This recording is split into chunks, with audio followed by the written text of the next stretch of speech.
નાણામંત્રી નિર્મલા સીતારમણે આજે સતત પોતાનું 9મું કેન્દ્રીય બજેટ રજૂ કર્યું છે અને બજેટ રજૂ કરતા તેમણે કહ્યું છે કે આગામી નાણાકીય વર્ષનું આ બજેટ યુવા શક્તિથી પ્રેરિત છે અને 3 કર્તવ્યો પર આધારિત છે.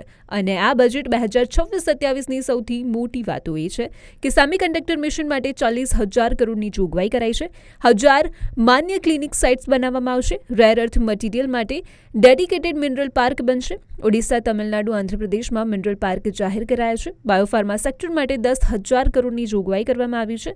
એમએસએમઈ ગ્રોથ ફંડ માટે 10,000 કરોડની જોગવાઈ, તો નાના ઉદ્યોગો માટે 2,000 કરોડની જોગવાઈ કરાઈ છે. આત્મનિર્ભર ભારત નિધિમાં 2,000 કરોડની જોગવાઈ કરવામાં આવી છે. આ ઉપરાંત કન્ટેનર નિર્માણ માટે બજેટમાં 10,000 કરોડની જોગવાઈ થઈ છે. 5 લાખથી વધુ વસ્તીવાળા શહેરોનો વિકાસ કરાશે. મહાત્મા ગાંધી જન સ્વરાજ હેન્ડલૂમ યોજનાની જાહેરાત કરાઈ છે. આ ઉપરાંત રાષ્ટ્રીય ફાઇબર યોજનાની બજેટની પણ જાહેરાત કરાઈ છે. 20 નવા રાષ્ટ્રીય જળમાર્ગ બનાવવાની જાહેરાત કરાઈ છે. સાથે જ સમુદ્ર વિમાનનું સ્વદેશી નિર્માણ કરવામાં આવશે. નાના શહેરોના વિકાસ માટે પણ 5,000 કરોડની જોગવાઈ કરવામાં આવી છે. સાથે હાઈસ્પીડ રેલ કોરિડોર બનાવવાની જાહેરાત કરાઈ છે. કોર્પોરેટ બોન્ડ પર સંપૂર્ણ રિટર્ન સ્વેપની જાહેરાત. નગરપાલિકા બોન્ડ્સને પ્રોત્સાહિત કરવામાં આવશે. કાર્બન કેપ્ચર માટે 20,000 કરોડની જોગવાઈ કરાઈ છે.